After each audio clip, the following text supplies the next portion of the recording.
Presentation আজকে আমরা speaking part 1 topics নিয়ে যে আলোচনাগুলো করব। পূর্বের লেকচারে আমরা দেখেছি যে এই আমাদের যে ভাইবা হবে আইএলটিএসের 4 থেকে 5 মিনিটের যে ভাইবাটা হবে, সেই ভাইবাতে আমাদেরকে প্রথমে ইন্ট্রোডিউস ইয়োরসেলফ পার্টটা আমরা কমপ্লিট করার পরে আমাদেরকে পরবর্তী প্রশ্ন করা হবে যে টপিকসগুলো নিয়ে। সে কমন টপিকস নিয়ে আমরা গত 2টা লেকচার তৈরি করেছি। আজকে আমাদের এটা হলো 3rd লেকচার। দেখেন, ওয়ার্ক, আমরা যেখানে কাজ করি, আমাদের স্টাডি, কোথায় পড়াশোনা করি, home town, home, art, bicycle, birthday, childhood, clothes, computer, daily routine, এগুলোর উপরে মিনিমাম 10 থেকে 15টা করে কোশ্চেন আসবে। এই কোশ্চেনগুলোকে আমাদের আনসার করতে হবে ন্যাচারালি, ঠিক আছে? এক একটা কোশ্চেনের বিপরীতে 4-5 লাইন বলতে হবে। তো সেই বিষয়ে আমরা আমাদের পূর্বের লেকচারে ওয়ার্ক, স্টাডি, হোম টাউন এগুলো কভার করেছি। হোম, বার্থডে, আর্ট, ঠিক আছে, বাইসাইকেল। তো এই বিষয়গুলো হয়ে গেছে। এখন আজকে আমরা চাইল্ডহুড নিয়ে আলোচনা করব। তো চাইল্ডহুডটা কী জিনিস, সেটা হচ্ছে আমাদের শৈশব। আমাদের শৈশব কেমন গেছে সে বিষয়ে কোশ্চেন আসতে পারে। যেমন, did you enjoy your childhood? তুমি কি তোমার চাইল্ডহুডকে এনজয় করো বা করেছো? তো চাইল্ডহুডকে এনজয় কে না করে? সবাই করেছে। ছোটোবেলায় আমাদের উপরে কোনো কাজের দায়িত্ব থাকতো না, আমরা ফ্রি থাকতাম, পড়াশোনার প্রেশার থাকতো না, পারিবারিক সাংসারিক বিভিন্ন ধরনের responsibilities. Now the days we have lots of responsibilities. So এই রেসপন্সিবিলিটিসগুলো আমাদের, ডিউটিজ অ্যান্ড রেসপন্সিবিলিটিসগুলো আমাদের ছোটোবেলায় কম ছিল। এর জন্য আমরা অনেক সময় খেলাধুলা করতাম। এক্সট্রা প্রেশার, স্ট্রেস এগুলো আমাদের লাইফে ছিল না। What is your first memory of your childhood? চাইল্ডহুডের প্রথম যে মেমোরিটা কি? এক একজনের এক এক ধরনের মেমোরি থাকতে পারে। কারো মেমোরি থাকে সে কান্ট্রি সাইডে তার প্যারেন্টস, গ্র্যান্ডমার বাসায় বেড়াইতে গিয়েছিল, সেই বিষয়ে তার একটা গুড এক্সপিরিয়েন্স থাকতে পারে। কেউ বা গ্রামীণ দৃশ্য, country side, village side scenery, কেউ নদীতে গিয়েছিল, কেউ নৌকা ভ্রমণে গিয়েছিল, জার্নি বাই বোট, এবং লটস অফ ইস্যুস এগুলো থাকতে পারে। এক একজনের এক এক রকম। Did you have a lots of friends when you were a child? হ্যাঁ, ছোটোবেলায় আমাদের অনেক ফ্রেন্ড থাকে, বিকজ আমরা বিকালে যখন খেলতে বের হই, প্লে টাইম, প্লে গ্রাউন্ডে গেলে অনেকের সাথে পরিচয় হয়, অনেক ফ্রেন্ড সার্কেল হয়। এই সমস্ত ফ্রেন্ড থাকে, তাদের সাথে আমরা বিভিন্ন সময় খেলাধুলা করি। এরপর আমাদের ফ্রেন্ড হয় স্কুলে, যখন আমরা স্কুলে যাই, ক্লাসমেট হয়, ফ্রেন্ড হয়। এভাবে আমাদের অনেক ফ্রেন্ড থাকতে পারে। এই বিষয়ে আমাদের কিছু বলতে হবে। What did you enjoy doing our childhood? What did you enjoy doing? ছোটোবেলায় কি তুমি করে মজা পেতে? চাইল্ডহুড মেমোরিতে কী করে? এক এক জনের এক এক ধরনের হবিস থাকে। যেমন কেউ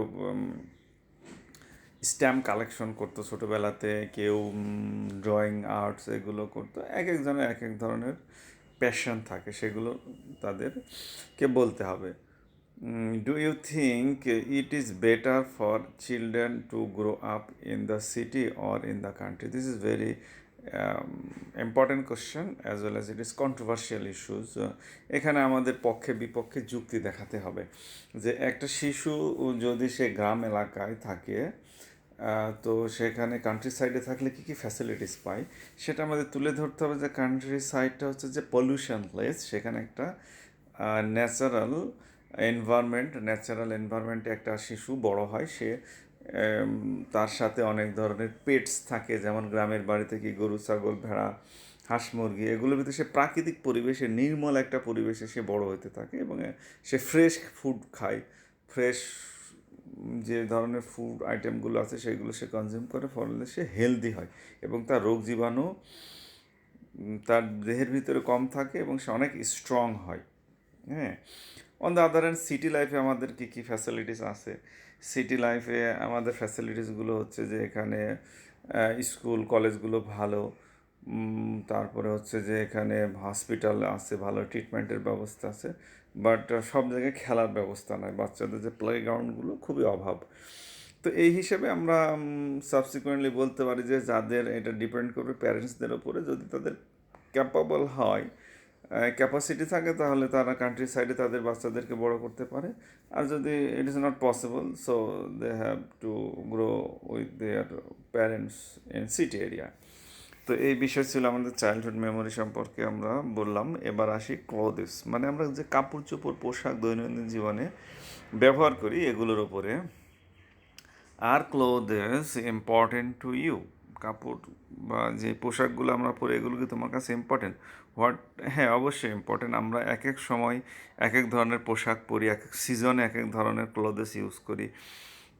ফর এক্সাম্পল আমরা শীতের দিনে কি ইউজ করি? গরম কাপড় ইউজ করি, woollen and jacket also.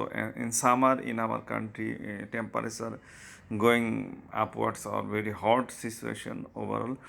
So তখন আমরা কী করি? কটন ক্লথেস ইউজ করি এবং লাইট ক্লথেস ইউজ করি, এগুলো এরকম আর কি।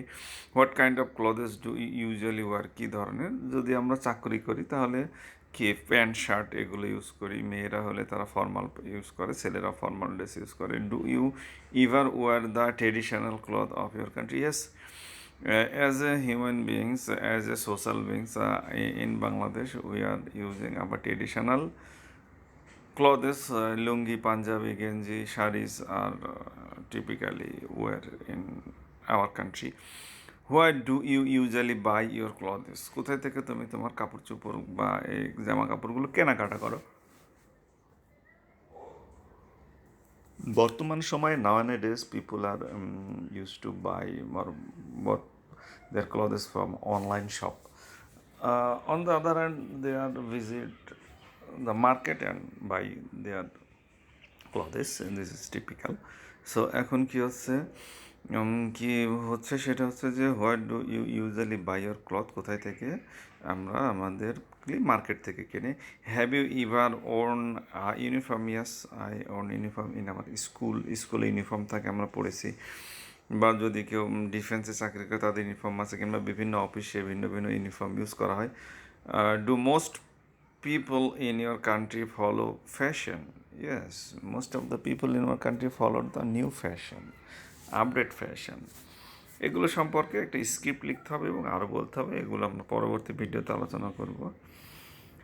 Computer, do you often use a computer? তুমি কি কম্পিউটার ব্যবহার করো? Yes, of course I have a laptop.